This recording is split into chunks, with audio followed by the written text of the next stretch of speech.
I think I think I say it at most kind of ref events, is I'm just always really happy that we have such a collaborative and collegiate relationship between institutions.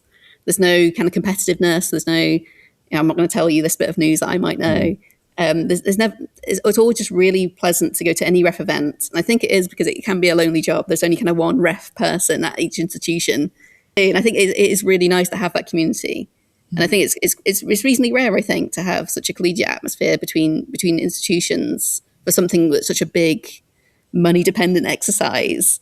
But everyone's delightful. It's really nice. Welcome to What the Ref, our attempt at demystifying everyone's favourite national research assessment exercise. I'm Simon.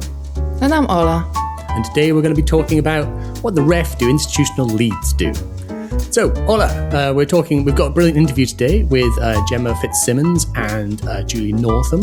So Gemma's from the University of Southampton, Julie's from Health Sciences University, and they're both ref institutional leads. So we'll hear about what it's like to actually put the ref together from the person in charge at a different university.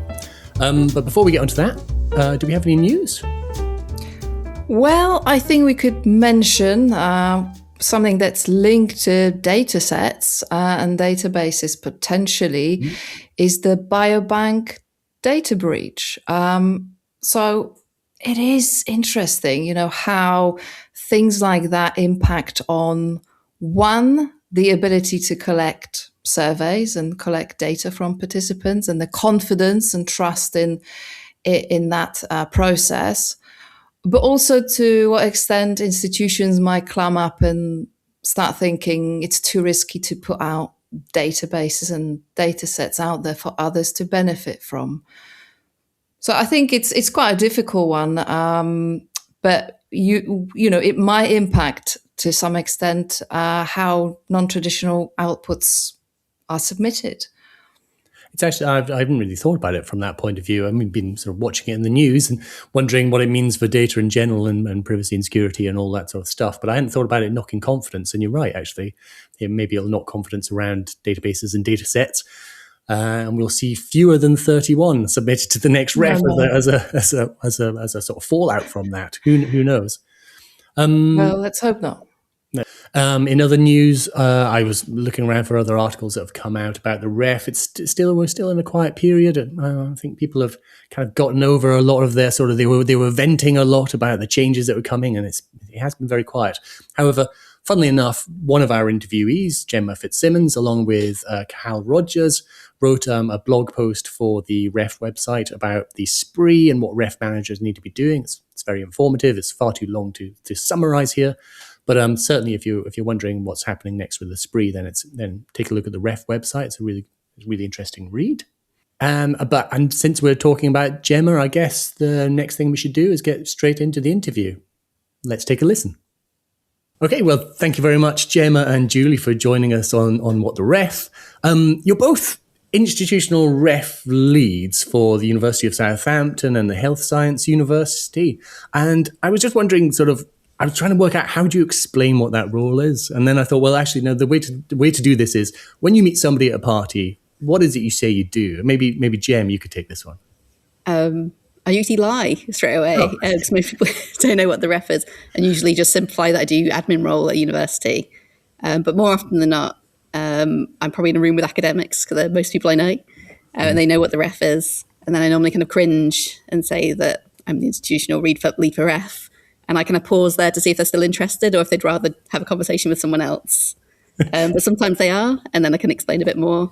If it's like a wedding or something where just nobody's got any idea and I have to fill some time, I might explain that the ref is like the way that universities assess the research outputs and the real world impact that they have.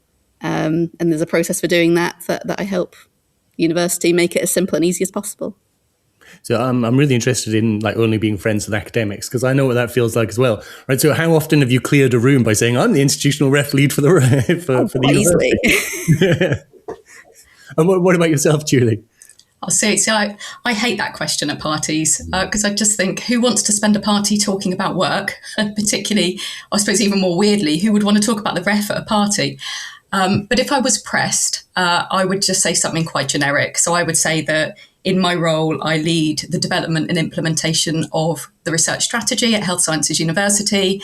And a big part of that is thinking about how we create a strong, healthy research culture and how we support the people, the staff and the students to do good quality research. And I probably just leave it at that.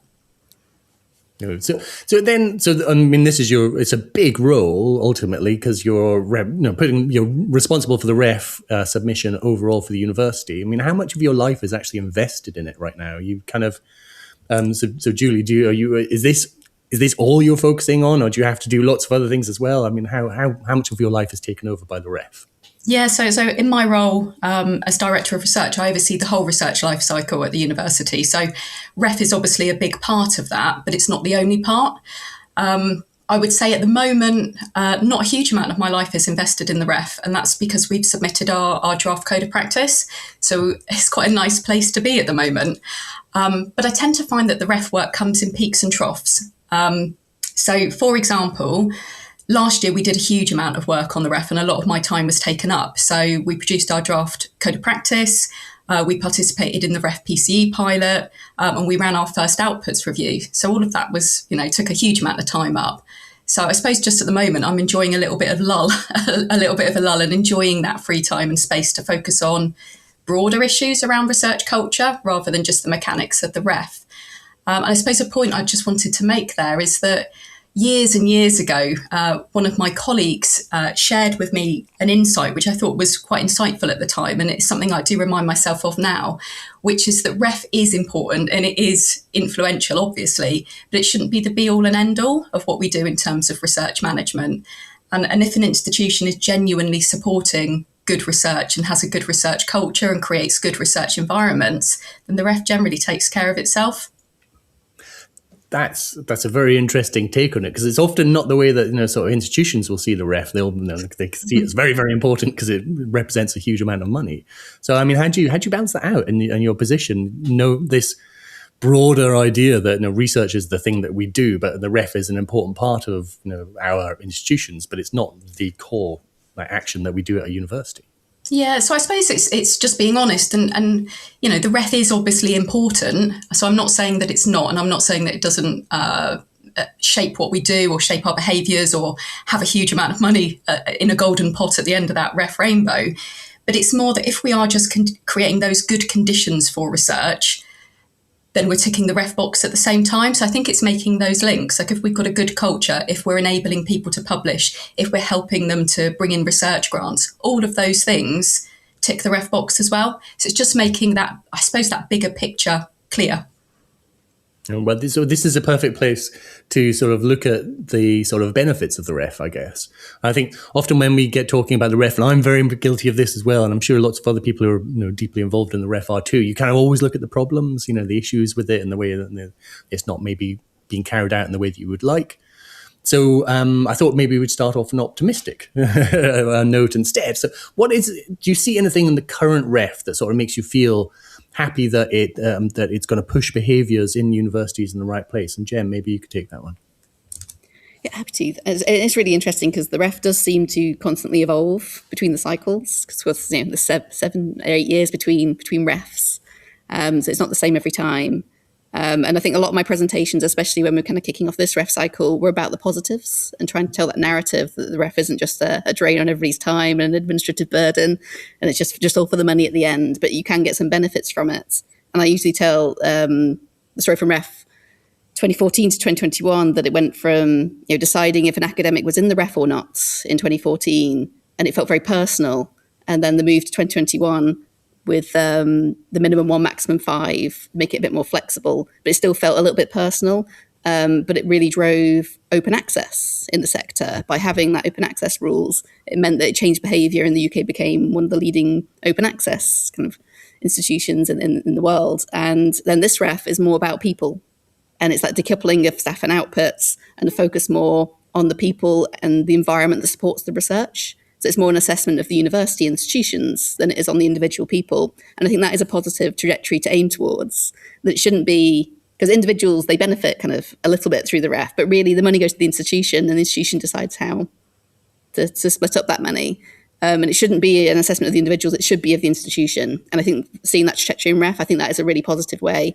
And if you tell that story, it's more palatable to work on the ref and kind of see it as a group activity and not individuals being targeted or being assessed and like their own individual futures being dependent on the outcome of their ref return. That shouldn't be how it should be. And I think that it's a really positive story to see that change and evolution of the ref over time. And does it feel like that from your point of view? Does it feel like those changes are sort of bedding into the institution? And I mean, you're in the ref secretariat as well, so you're seeing it broadly across the nation as well. I think definitely. I think it's really nice to have the environment being such a big part of ref and not. I think last time it was 15%, and it felt a bit like, oh, this is just where you just say how good you are. But now it's like it's more about distance travelled and actually having a good research culture. And it just gives us a reason to invest in it and it not just being the bottom of the list. And all the outputs are really important, the impact's really important, and the environment's a bit of an afterthought in previous refs. Now we can actually use it as a driver for change and for investing in positive research cultures. Are you finding the same thing, Julie? Are you finding that it's making this change around the decoupling and looking at the institution rather than at the individuals? Definitely. And I echo everything that Gem's just said. I think as I've seen over previous ref and RAE exercises, it's shifted that thinking from research being done by a small group of, research superstars to something that is a collective endeavour. And I suppose that's really important, isn't it? Because we're recognising that research takes a team of people. Everybody that contributes to that research ecosystem, whether it's the researchers themselves or research enabling staff or students who bring fresh perspectives or, the estates team who create and protect spaces for research to take place in, everybody is contributing to that research journey and that research output. So I think that the ref changing its focus to move away from individuals and to focus on the universities, I think is wholly positive. Yeah, I have to agree. So, I mean, obviously that's where the hidden ref comes. That's the perspective that we come into this. There are so many people that we rely on to conduct the research. And if we overlook their role, then we harm our ability to conduct research. So one of our main emphasis has been looking at outputs. And I think partially because when we set up not being as well versed in the ref, we kind of overlooked the environment and the impact side of things because we were just sort of driven by outputs. And I was wondering whether you think, obviously we're trying to get it to the point where things like software and data and, exhibitions and patents and all the various other outputs that can be submitted to the ref stand shoulder to shoulder in terms of value with publications and books. Do you think we could ever get there? I mean, we're seeing this shift away from the people to the institution. Will we also see a shift from just journal publications and books to other outputs as well? Gem, what do you think? I think I would love it to be. I would love to see that shift of the diverse outputs in ref. But I think there is always the concern about the confidence and the riskiness that they're perceived as. Because they're not risky outputs. They're outputs they're producing. They should sit lovingly in the ref. They should be perfectly placed to be assessed there. But I think there is always that lack of confidence about how it will be assessed. And I think having more conversations about this recently, because we're kind of doing a drive to really push the diverse outputs and to try and get them into our institutional repository. But I think that's one of the sticking points, is that it's really difficult to really represent the kind of non-textual outputs in particular in a repository in a way that you actually see all the work and research that went into them. And it isn't just a file you download and you get it with no context. Because books and chapters and research outputs like journal articles, they come with a lot of text and explanation, but a non-textual output doesn't. And that's what makes it seem this kind of level of risky. And I think in the sector, it's really hard to know how to put those items into a repository. And that's like the starting point, really. We need to figure that bit out, and then we can gain that kind of confidence in the background around it. And I think last ref, we did make some beautiful portfolios of work, but we just didn't know how to get across all the work that went into the background of them. So we submitted probably more text than we should, because the limit is the 300 words on the previous refs. And it'd be really good to build that confidence to know if you're returning a non-textual output, this is what you have to make it look like. This is the information you have to include so that the assessor can assess it in a confident way. I think it's just building that confidence that an assessor will know and understand it and see the value of it, because it's definitely there. But I think just people are a bit scared. And it's like we need to do a ref where it works well. And then everybody will be like, oh, good, I get it now. But it's just getting there. So I really appreciate all the work that you and your team are doing to try and chip away at that problem. Well, so one of the things we're doing is our NTO workshops, and where we're going out and we're giving people NTOs to review. And the thing that comes back all the time is, well, how can I possibly do this with 300 words? It's just not enough. I've seen some of the work you've done around portfolios has been really amazing at the university. So is that something that we should be seeing with NTOs? Is there some other way we can build this confidence that people feel that they are lacking that prevents them from submitting them? What would you change to make that possible? So it's really interesting because last ref, I didn't really know what I was doing, to be honest. It was my first ref. And I don't know if I took more chances than I probably should have, because I just made, I didn't make anything. But the team that I was working with, especially in art and music, made these beautiful portfolios and included text within them to explain what was in the guidance, like the context, how it was disseminated, the impact of it. And it was just written in there. But whether that should have been included, because it wasn't in the guidance, but it didn't say not to do it either. So we just put it in because we thought the assessors could either discount it or they've got some extra information that actually tells the information that they need to assess it. So we kind of included what we thought the panelists would like to see. But whether that was right or wrong is another question. But I think it'd be really interesting to move towards that, because they were beautiful pieces and they really explained the research that you just wouldn't see. And even after the ref, it was like, how can we put these in the repository? Because it'd be really nice for people to share these, but there's often issues with licensing and different ways that they couldn't be put in and be made public. But it would be lovely if we could actually move where non-textual outputs could be shared with all the context and information and the story and the narrative that goes behind them. But it seems like a massive task to change the entire culture of the sector around those pieces. It's been a problem for so long. It's tricky.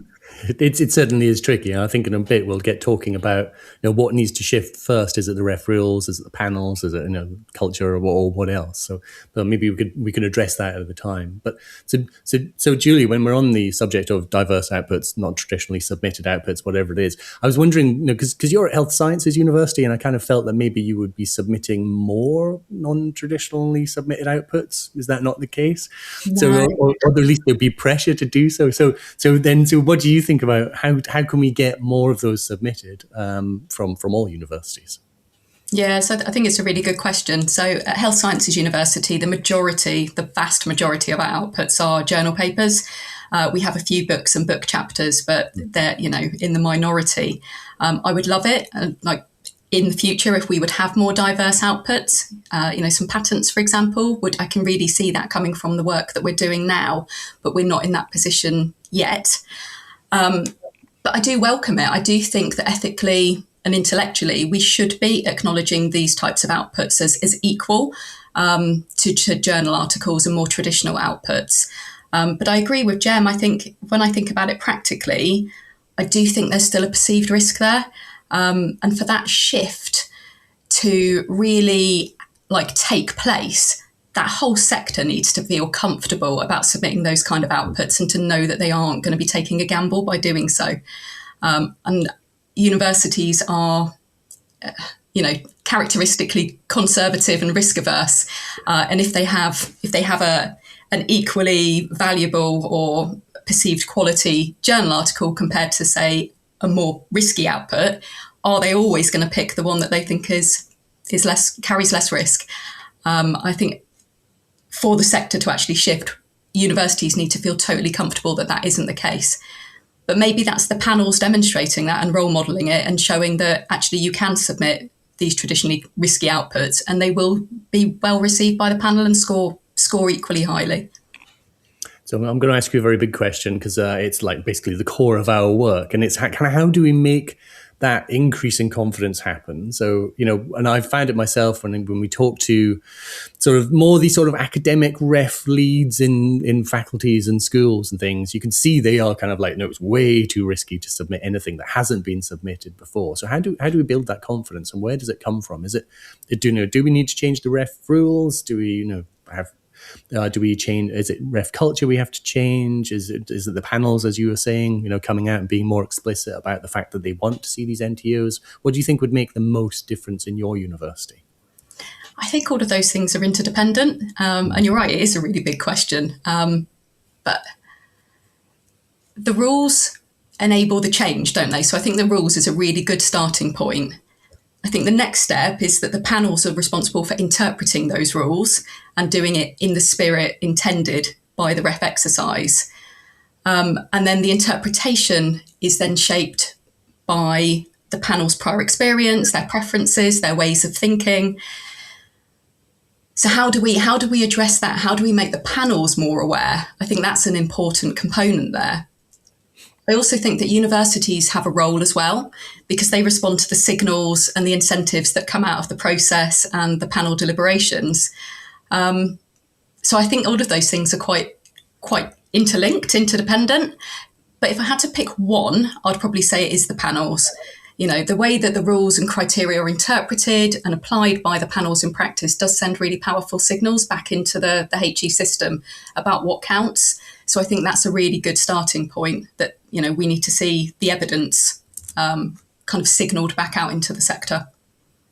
Okay, so we need to be working more in the panels, I feel, then in that case. It's quite an interesting, because obviously we talk about panels, but it's about 400 and something people overall. So I mean, that's a lot of hearts and minds to change. So it's also a lot of hearts and minds to sort of, you know, be able to understand and gauge, to understand where they currently are. So I think there is some interesting work to be done on those. What about yourself, Jem? What would you change? I agree with everything that Julie said, and it does feel like the panels are the point that would really tip the balance, because you can change the rules, but if you can still choose not to submit, I think the only way to do it with the rules would be to force it to happen. Say a certain percentage would need to be returned, and then no one's going to like that, because then it puts pressure on individuals. I think the ref needs to represent. I'll pause and go back. Sorry.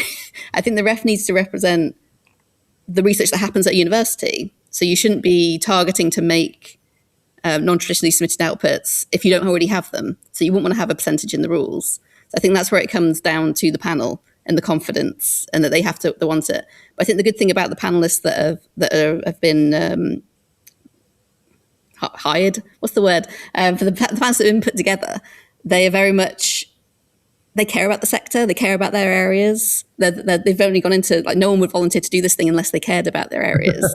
So I think if there are diverse outputs within their areas that they want to see represented, they're the perfect group of people to make that challenge to the sector and to get those outputs submitted through the ref period, and knowing that people can have confidence to put them in. But I think while journal articles are so well respected and so obvious to be part of the ref submission, it's really difficult to drag people away from them. If, like, as Julie said, if there is a strong journal article there, they go, oh, that's not risky, I'll just put that one in. And I think it's moving away from that. So you want to encourage diverse outputs to be entered, but limit that level of riskiness that's perceived from people.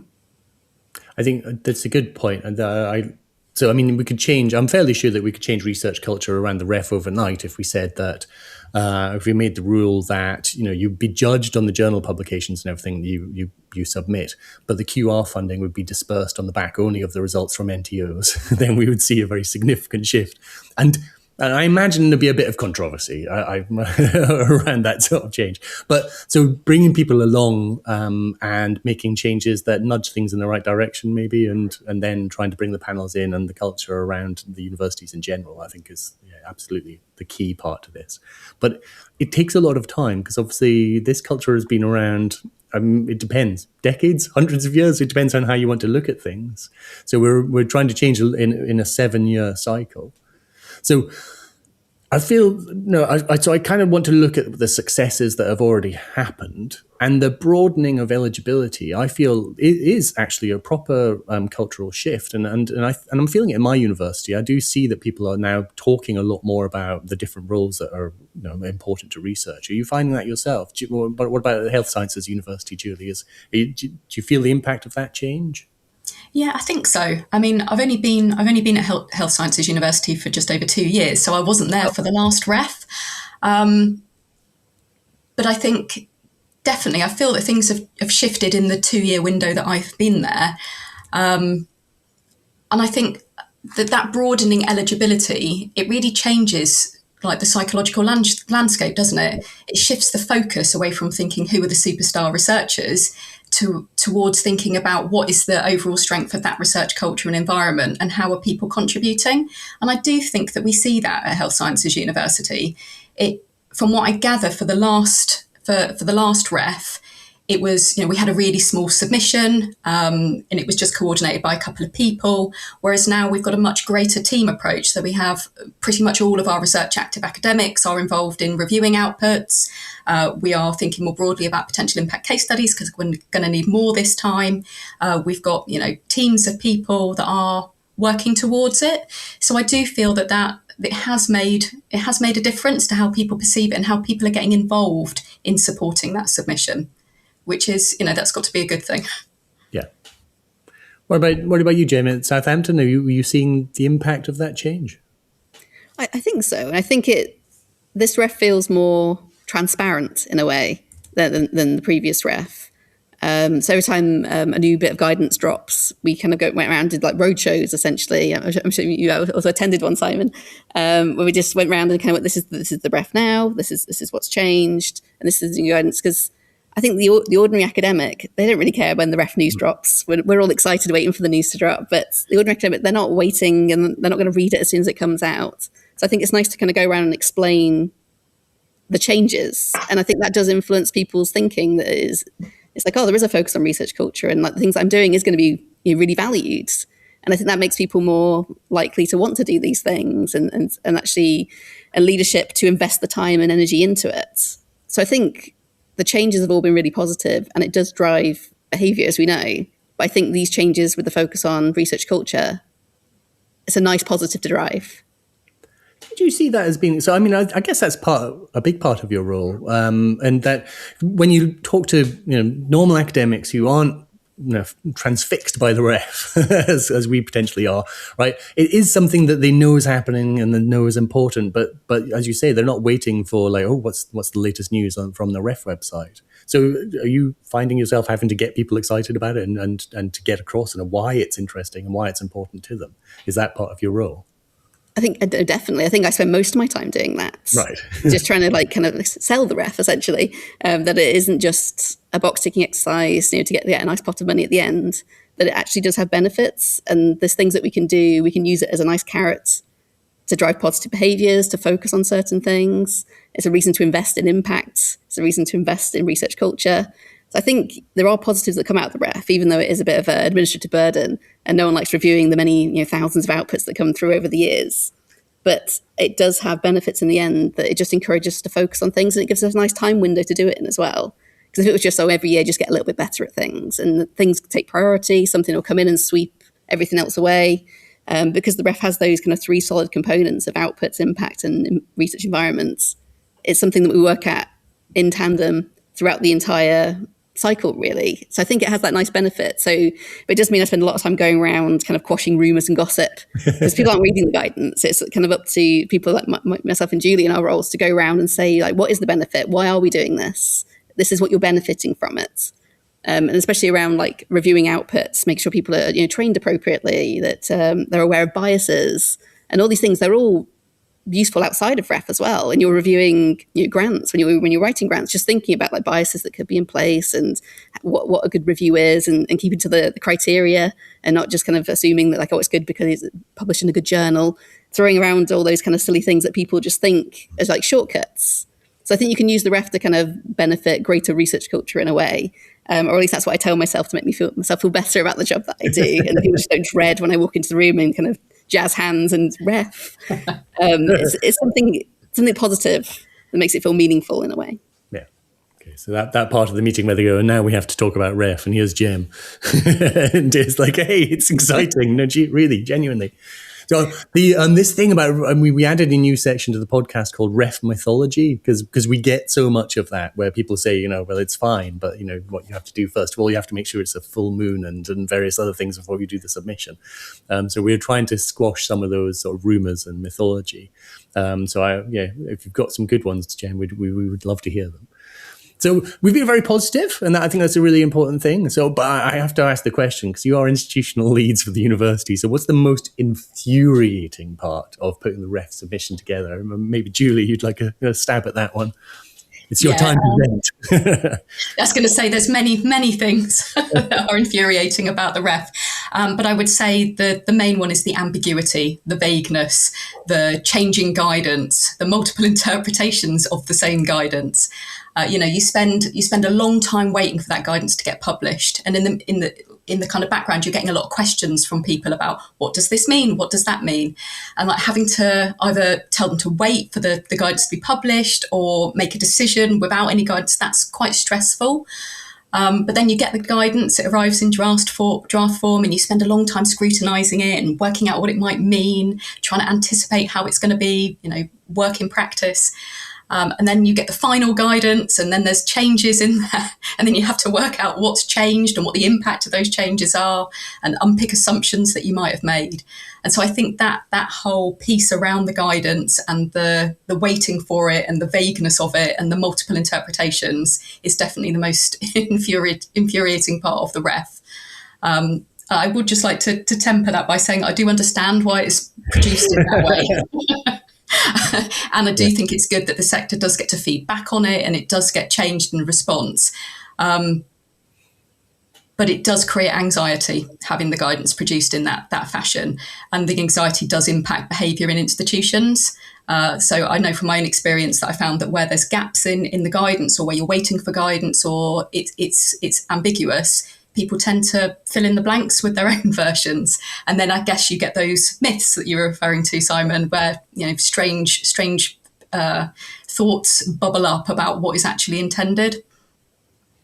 I think that's quite hard, isn't it? Because when I do the timeline for the ref, when I'm doing my sort of introduction to the ref, and I have a standard timeline, which time just increases and things happen, and the ref is kind of like constantly looping back in itself and doing all these sort of mad things. And we would complain if the guidance was set and then didn't change over the 7-year period. And then we complain when it does change as well. So you can kind of understand that there are difficulties here. But sometimes the lack of guidance when people have already started putting submissions together, I think that is one of the things I see people complaining about a lot. I don't know how you would deal with that. Do you have to maybe set the guidance for the coming ref and have it all in place before you start? Sounds kind of obvious. Have the guidance in place when you start, when it comes to say it, but this is the ref world, so that's not obvious. Is that something we could do, or is it just the nature of the beast and we have to have this sort of slightly ambiguous, frequently changing guidance? I think that we have to have it, really, because I agree with you. It would be ideal if we already knew the guidance at the start of the ref period. But then we would miss any good learnings or anything that's come out of the reflections on the previous ref. So the guidance would always be kind of a ref behind. And when you've got such big time windows between the ref exercises, I think that would be quite disastrous as well, because the ref guidance wouldn't be moving at a timely pace. And thinking about our conversations earlier about it being influential and changing behaviours, etc., you kind of want it to be at the forefront, don't you, driving that change and having that impact. So I think it's very difficult, actually. I think probably the model that we've got is probably the best that we've got under the circumstances. Maybe if it could just be done a bit quicker, a bit earlier in the cycle, that might help. So still have some ambiguity, but at the start, not not past the halfway point. So the same question to you then, Gem. I think the best way of thinking about this is, we said at the start, you're introducing yourself at a party. By this stage, you've had a couple of drinks, you've had a bad day. What is it? You're gonna, and somebody says, "What do you do for a living?" You say, "I'll tell you what I do for a living." And what's the bit that you find most infuriating with putting that together? I completely agree with Julie. It's always around the guidance and the ambiguity. It's so tricky, especially at the beginning, when you're trying to start putting things together and you're like, right, let's start doing all this work. And they're like, yes, but we don't know yet. I don't want to start work. I don't want to review things yet. I don't want to put drafts together for the environment until I 100% know. And that's completely understandable, because you don't want to do the work more than once and have to change everything. But again, I agree with Julie that you do want to have the best ref guidance possible. So maybe it'll get better with each ref, because there is that evolution each time. So maybe there's just less to change, so we can get the guidance a bit earlier. But I think it's quite brave to make a change to an entire component, like this time, like running the people, culture, and environment pilot exercise. And that was kind of 18 months of the ref cycle to change an entire section of the 3 sections of the ref. but it'd be sad to just left it the same. So I think it's worth taking that risk and spending the time going, what can we change? What can we improve? But that does come at the cost of the guidance coming a lot later. Yeah. But there's some things that don't change too much, like outputs don't change too much. We're still assessing to the same criteria. I think it is quite nice that we bring the panel together and then they work on the panel criteria and working methods and can kind of tweak for each kind of sub-panel. So there's still more guidance to come. We're expecting more at the end of this year, hopefully, to do the panel guidance that should influence. And I hope others will understand the concrete guidance a bit more, because we've got the guidance, but it still feels a bit airy in places, I think, because we need that sub-panel document to come along with it. We need to know how the panel are going to interpret things. But I think that, yes, definitely the ambiguity is always the trickiest part. It's difficult to get people on board. So I think for mine and Julie's roles, it's kind of like have that fake confidence that I've read the guidance and I think I know how it works. And then you just don't tell anybody else that it's ambiguous and you're going to go, just do this, you'll be fine. And that's kind of a lot of the things that ref managers have to do, is kind of like build a confident, concrete structure around those ambiguous guidance. But it has to be ambiguous to a degree because it has to work for everyone in the sector, every university size, every kind of makeup. It has to be a little bit, how would you interpret it as your institution? So I think it has to fit the whole sector, and it's a tricky task. But it wouldn't be great if we had it a few years earlier. It would just really take a big stress off. I mean, that's a significant responsibility to be the person that goes, no, we understand where it is, and even though the guidance is still quite ambiguous, and just say this is what I think it means. To take that on for an entire institution, that takes some confidence. So, how do you find being in that situation? Is that just part of life, or is it something you have to prepare for? Julie, what about you? Yeah, I think it is quite stressful. In fact, I was reflecting on that this morning about, if you make a wrong decision and say you set your ref strategy for the institution and that strategy does not work. That's quite a big responsibility to sit on your shoulders, isn't it? And I think that goes down to the interpretation of the guidance as well. So if you were advising colleagues to do something in a particular way, and then that had repercussions, or maybe you ended up with an impact case study that was not scored, or some outputs that were unclassified, or whatever it might be, it does feel quite a responsibility sits on your shoulders. So I think the answer is to make these decisions with the best information that you have to hand, involving colleagues from inside and outside of your organisation. So you're it's using that hive mind, isn't it? You're tapping into the people in your network and talking these things through and speaking to people about what their interpretation of something might be, comparing it to your interpretation, and working through it like that. I think it must be very lonely and actually quite scary if you just work in isolation on the ref. I think it is. It goes back to our point earlier, actually, isn't it, about ref being collaborative? And I think it's not just about the submission, is it? It's also about the interpretation of the guidelines. So I think that's really interesting. So early on, when I was talking to Gem a couple of years ago, she said that she has this group of people who are the sort of the closer cohort of other ref institutional leads. You're one of those people, Julie, I know. So you formed a group that has some kind of what happens during these meetings? I mean, is this just sharing information and just saying, what do you think? And trying to work out a group position, or is it more? Yeah. No, people who are just there to give you a hug once in a while as you're kind of, I can't take this anymore. So what's the role of that group? Yeah, I think it's all of those things, actually. So it's a really nice group that's grown over the past couple of years. I think we've now got about 8 institutions represented, and there's probably about, I don't know, maybe about 12 or 13 of us that are invited to the meetings. But the role of that group, like I say, is informal. We don't really have an agenda, but we share intelligence, we share interpretations, we share each other's pain and frustration. So there's definitely a pastoral side there. And it's just an opportunity to come together and to discuss ref, really, which now I'm saying it sounds incredibly nerdy, but it's actually a really nice group, trusted colleagues. So I think that's a lovely place to leave it. I mean, we started off by saying the optimistic side of the ref, and we've now seen how these community self-help groups form around ref institutional leads as well. I think that's certainly something we should see across more of the sector as well. Was there anything else you would like to add to that, Gem? Is there anything about this group that you want to talk about? No, I think the really nice, I think I say it at most kind of ref events, is I'm just always really happy that we have such a collaborative and collegiate relationship between institutions. There's no kind of competitiveness. There's no, I'm not going to tell you this bit of news that I might know. There's never. It's always just really pleasant to go to any ref event, and I think it is because it can be a lonely job. There's only kind of one ref person at each institution, and who else wants to listen to someone else go on about the ref apart from other people that do it? So I think it's nice to be able to have those meetups. And immediately we met at like a ref conference. Right. And it's just, who else wants to listen to us, right? Listen to us complain about the ref and all the things we've got to do. And I think it is really nice to have that community.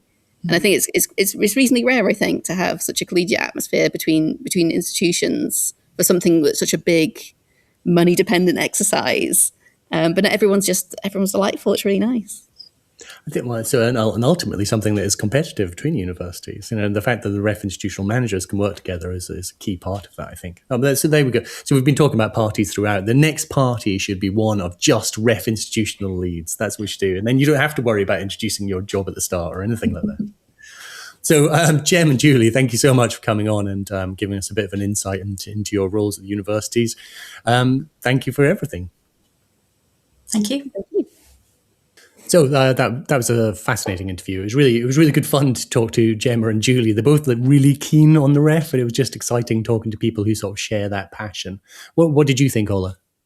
Yeah, I love the interview. I think there's so many different fascinating things. And if I bumped into one of them at the dinner party, I would certainly be very engaged in telling me about their careers and what they do. I think one of those big things that really stood out for me in that interview was that one of them said that it's the ref manager's job to build confidence in the ref in light of ambiguities. And I thought, oh my God, they must have a lot of sleepless nights. What do you think, Simon? It's a massive responsibility. And I think, how are they dealing with that when sometimes maybe they're the only person in the institution who is really seen as the kind of representative of the ref to an extent, even though they're internal. And I think it would explain some of the informal groups forming around with different institutions coming together, paradoxically, because they are competing and forming this, this community, this support group where they're filling the void and clarifying those ambiguities and maybe finding this kind of safety in numbers. And it really is reminding me of one of the organizational theories around when organizations and institutions are unsure or exist in ambiguous contexts, they like to imitate each other. And I think there is some rationale behind that, because if you together come with other institutions and say, well, this is how we've interpreted the guidelines and this is what we've all done, you create a very powerful collective against something that is prescribed, something that is mandated, and you can, tip the balance quite interestingly to your advantage. So it's interesting, isn't it? So there's two sides to that sort of organizational mimicry. One of which is, if we're wrong, we're all wrong. So we're all going to be absolutely on the same level. And the other thing is, if we're all wrong, then we've got a lot of pressure to be able to say, actually, maybe we're right and you're wrong, and the way that the assessment's being done. So I hadn't actually thought about it from that point of view. But certainly on the ambiguity side of things, I mean, coming into the ref as a novice, you kind of think, well, why would there be ambiguities? It's a national research evaluation program. There must be, everything will be pinned down, but it's replete with ambiguities. And I mean, so Gemma's based at my university and she's in charge of the ref there. Obviously, I'm on a committee with her around the ref. And you do see, there'll be a conversation between various academics and other staff members, and then we come across something, and then everybody just looks around at Gem, and you think that's a lot of responsibility. No pressure at all. Yeah. So just make sure that you resolve this ambiguity, and you better get it right. So I do think there must be an incredible amount of pressure on that one role as the person who is meant to, take read the ether of the ref and actually provide very clear answers. And I think it comes from the fact that many different actors within the system interpret the same thing in different ways. And I think it's just connecting with people to sense check, am I doing the right thing? Are we doing the right thing? So the other people, obviously, who all have to work together, agree on ambiguities, and then apply a sort of uniform approach, are the panelists. And that came out again in this interview. And we've seen this at NTO workshops over and over and over again. I was in York yesterday, along with James and with Lindsay. And it was once again the important role of the panelists came up. And people are always asking questions about, well, how do they define originality, significance, and rigor? What are they going to look at when it comes to an NTO submission compared to a traditional output? And all of those sort of questions come out. And it's very difficult to understand how the panelists are defining their role and the way that they're going to conduct their assessment. So I think there's a real part of the hidden ref that needs to go and work with the panelists and to try and extract some of that knowledge. I don't know that's outside of my sort of my remit, but it feels like it might be part of yours, Ola. Have you got any ideas how we should go about doing that? Well, the thing is that the work of panelists is kind of set behind the scenes, and we are not normally or naturally privy to what's happening behind the closed doors, and they do have the power to define their own sub-guidelines, so to speak, because of obviously different disciplines work in slightly different ways, and there are different ways in which you can define the ref criteria.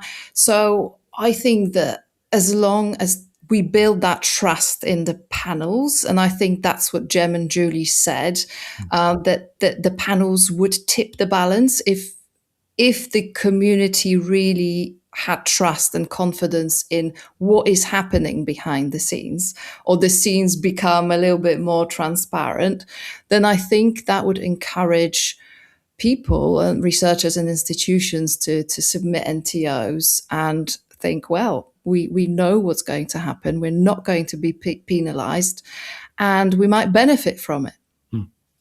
I think it'd be interesting to get some panelists onto the podcast and sort of ask them some questions about how they interpreted things, how they felt the terms are defined, and how they saw other people dealing with the assessment in general. It's going to be it's a difficult job to get a representative sample, though, because there's 400 or something, so that's a broad range. Well, you get two academics in a room, you'll have 20 different opinions. Imagine getting 400 of them into a room. So it would be, but I think it'd be really interesting to get somebody on. So we should look into that, I think, for a future podcast. Yeah, that's a great idea, and we can let our listeners submit some questions even to them. But on the other hand, on the evidence side of things, we are going to be conducting interviews with panels. So this is something to look forward to, and we do have a lot of panelists that could help us understand this process. But we also have to remember that, not all panelists have a direct experience with NTOs, but we can definitely speak to them about, how they would go about assessing and evaluating an NTO, and what they think would support them in that in a better way. It's interesting, isn't it? So again at York yesterday doing the NTO workshop, which I had to say was really lovely. They had the best giveaway to all of the participants that I've ever seen at any workshop or conference I've ever been to. They've got a large agricultural department, and they grow plants. They grow tons and tons of plants. So they came in at the start with a trolley full of small tomato plants, and everybody who came to the workshop got a tomato plant.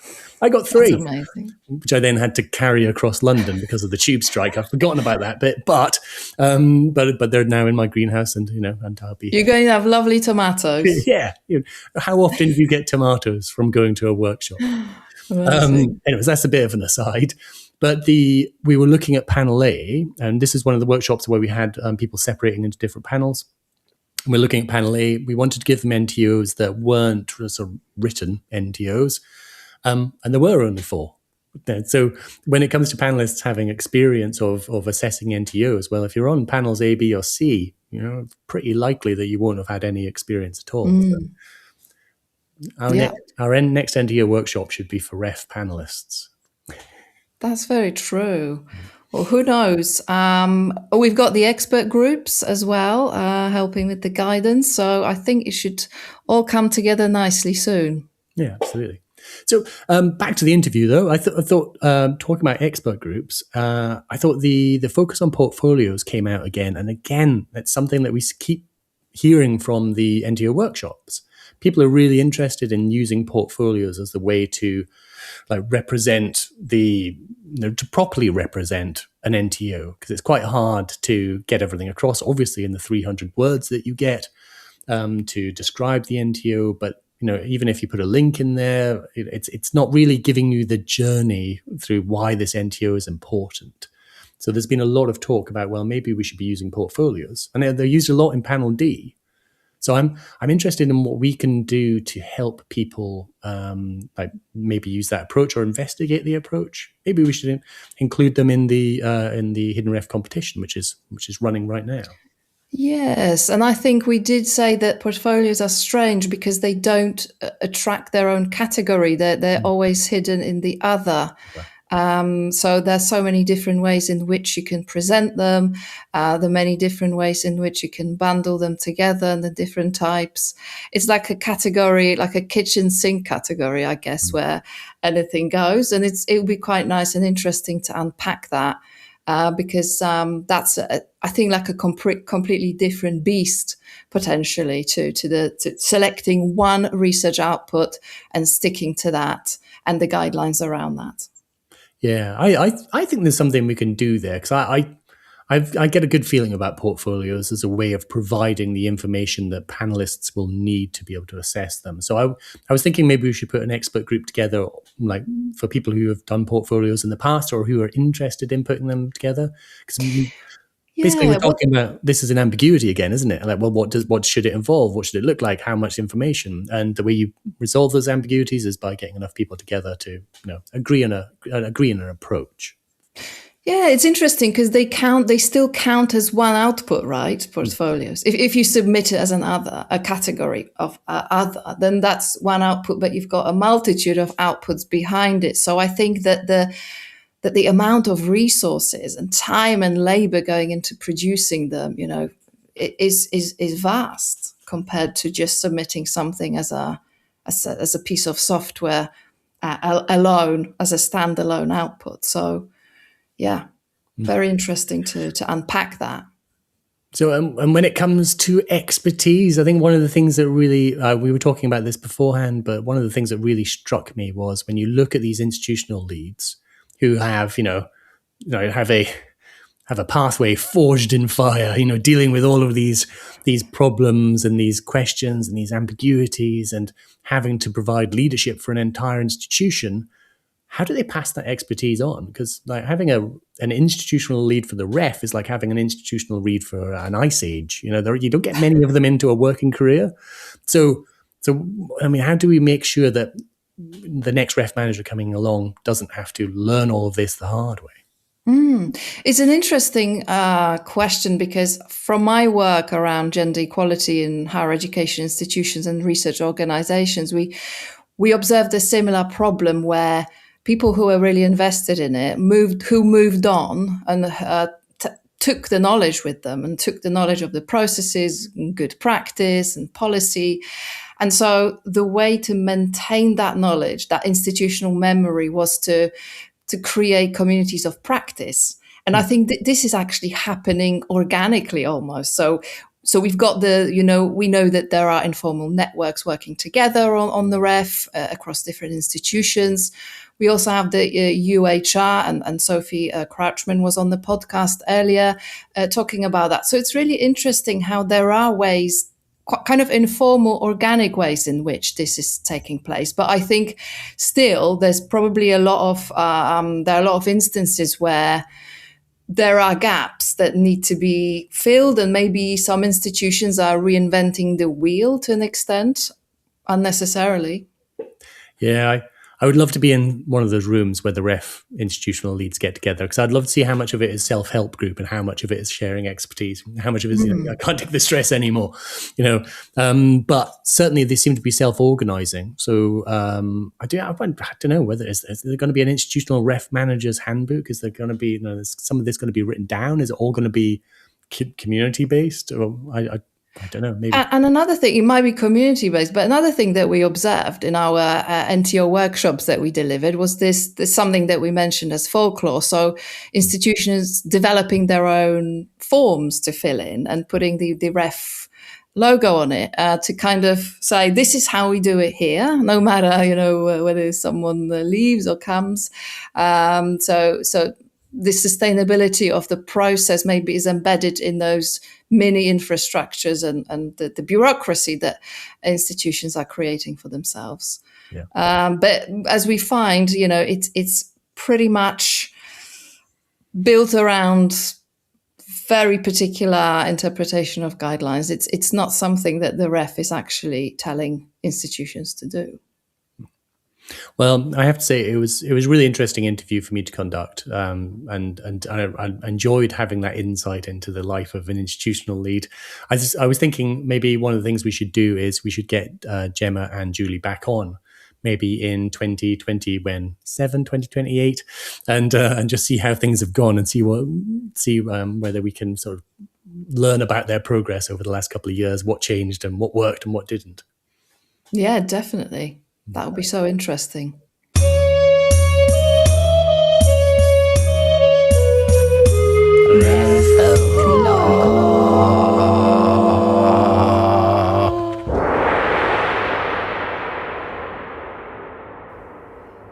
Okay, Simon, so have you heard of any other myths or folklore, the ref folklore, during any of the workshops that you've been doing or talks? There was a ref folklore and it came up yesterday. So when talking about just basically, how do you register interest? Or how do you register the fact that your NTO exists? One of the people said, well, one of the big problems is the institutional repositories don't record things like software, or the metadata around software or other NTOs.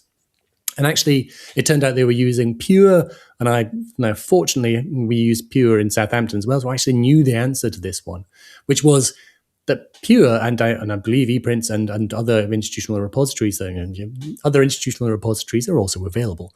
Other ones, they can store metadata around things that aren't traditionally submitted outputs, but often the option to submit them has been turned off by the person who's in charge of that infrastructure in the university. And certainly that was the case in Southampton. And basically you had to find the right person. We talked to them and they flicked a switch and suddenly you could submit software, which was the thing. Oh, that's so nerdy. Yeah, well, what do you expect? Like with my background? Well done for spotting that one. So that there's a bit of ref folklore and a solution to it as well. So thank you to Julie and Jem for this really fascinating interview. And also we would like to thank the University of York, who hosted the Hidden Ref team yesterday. I wish I was there, but I couldn't this time.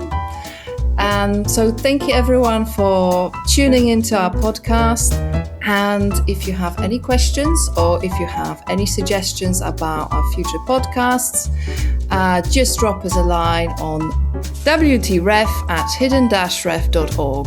So thank you so much and hope to see you soon again. Bye-bye.